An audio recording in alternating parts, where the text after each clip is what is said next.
Welcome to licklibrary.com. I'm Dan Veal. In this lesson, we're going to be looking at basic slap bass technique and getting it to groove with a basic drum track.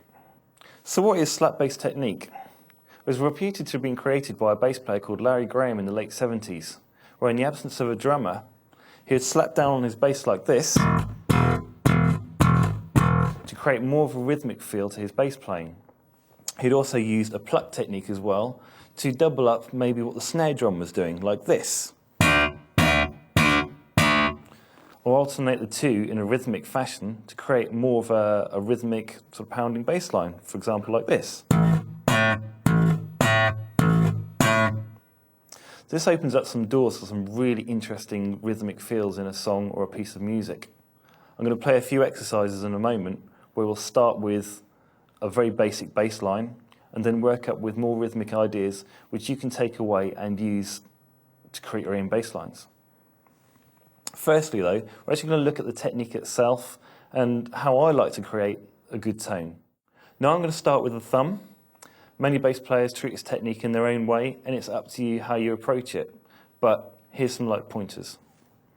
I prefer to play with what I call thumb down, and you may see quite a few bass players who play their bass lower down using this technique because it's more comfortable.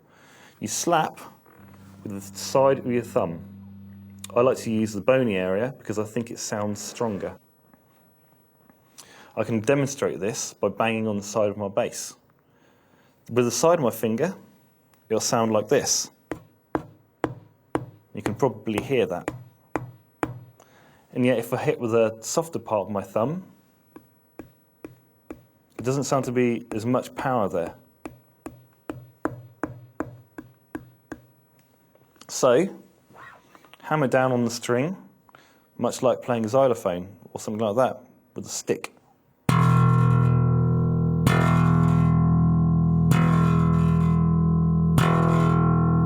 Just bring your thumb away nice and quickly. Go across each string one at a time, just to get used to how it feels and how you might want to move your thumb across.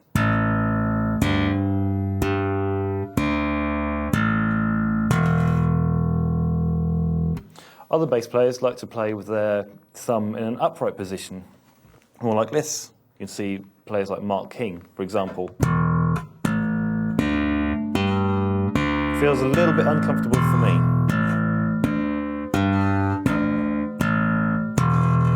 It's been suggested that each way has its own advantages and disadvantages, so it's up to you to try and see which one you prefer. Now, playing in this position, I find that when I pluck with any of my other fingers, having larger hands, I find it easier. And I can show you how I do that now. Get your finger, and I like to hook mine open, but leave the hand nice and relaxed in a position like this. You may even see some bass players with their hands tight or wide open. And I just like to hook my finger around and just flick it off the string like that. If you want to do that now, just go across. I'm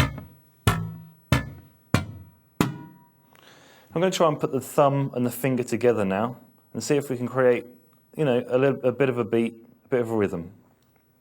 So I want you to play one thumb, one finger on each string, going down and up.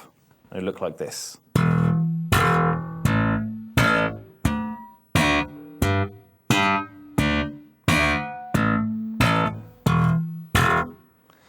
Don't worry about time or anything like that, and you'll notice that there's a volume and a tone difference as well.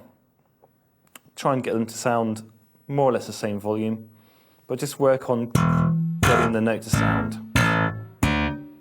For example, if you want to try that with your thumb up or in any other position, go ahead and try that as well. You could try like this,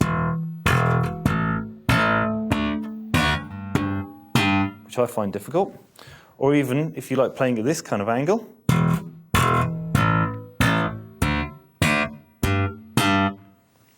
try that a few times in your own time and just see how you get on with it. Okay, we're going to go through some exercises now with a very basic drum track. I've made it as boring as I possibly can in order to show you that the bass can actually make it move and more exciting. So first of all, here's exercise 1 and I'll play through it for you.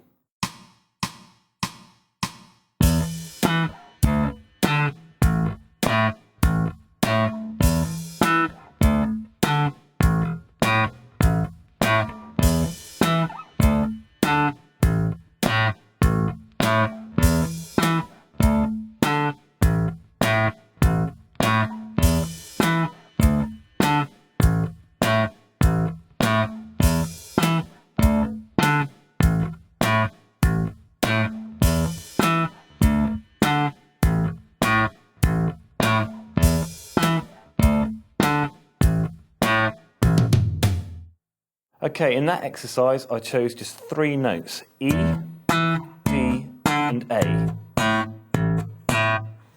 In the next exercise I'm going to add a bit more to it, add a bit more feel to it, a bit more of a rhythm as well, alternating between slaps and plucks. You can try this out in your own time afterwards, see how you get on. Okay, so here is the next exercise.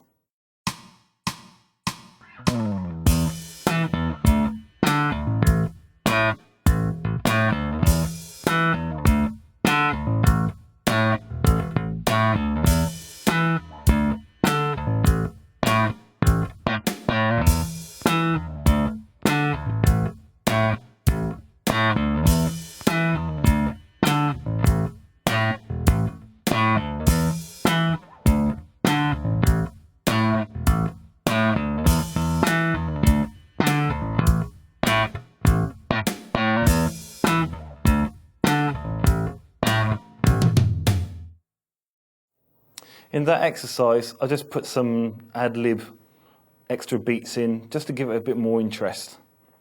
But still, it's not really moving around, and if you're playing with chords, you might want to imply whether or not the bass line is major or minor, or whatever the chord sequence may be.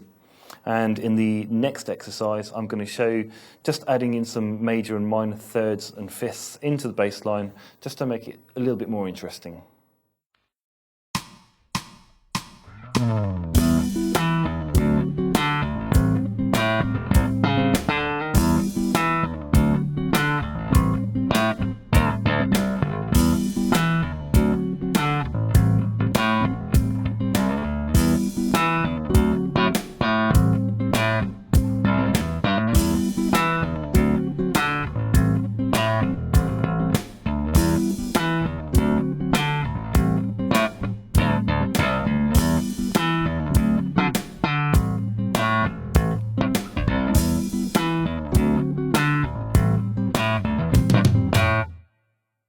In that exercise, you probably heard that I added some chords in there as well, just for a bit more of a rhythmic feel, so you can get an idea about what the rest of the band may be doing in a simple context. The final example I'm going to do for you, I've added a bit of a melody as well, and then I'm going to ad-lib completely over it, nothing planned, just to see what I can get out of this particular track.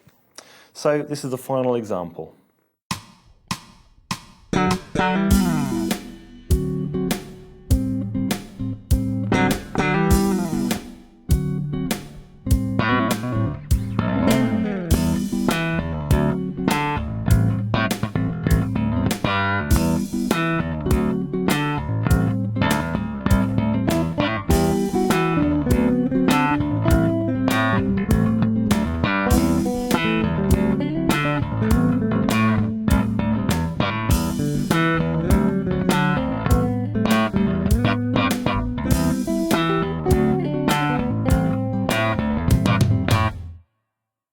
Okay, so that concludes the exercises for this lesson. Hopefully you've got some good ideas now to take away and create your own groovy slap bass lines.